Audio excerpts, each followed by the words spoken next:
ni le chan kum la khona an liam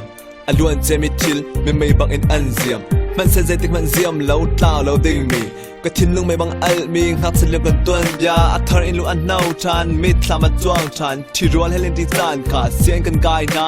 len tik ne chal na dot na kan khat na khavial te tu a chu tuan bia chan ta luan na kan phak nom nau na kal ta than na na kan nga na khat tu na khat kum khat nu kum khat hoi kum that tu kan rak nei kan nak he valai ka ta chun tam valai van ram ka phil so to than na kan ram phil ni lai lo u na mo to hoi kum kha chen siang rim na lo zai ko hin kan ton na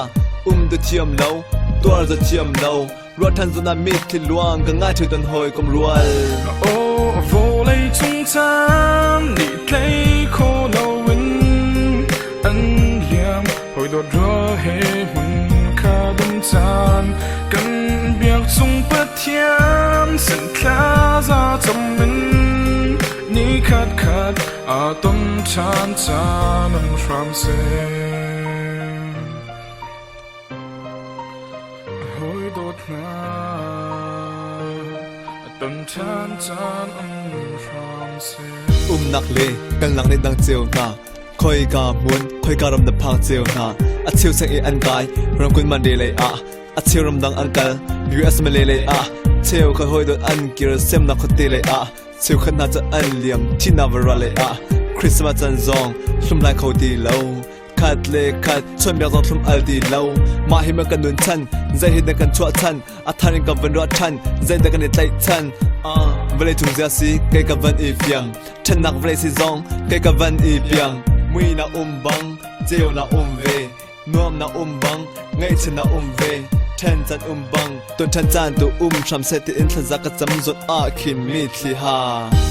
o vo lei chung chan ni klei kho lo win an liam hoi do dro he mun kha dum chan kan biak chung pa thiam san kha za chom min ni khat khat a tom chan chan an ram se hoi dot na ton chan chan an ram se mun khat a ton chan chan an ram se o vo lei chung chan ni klei kho lo win an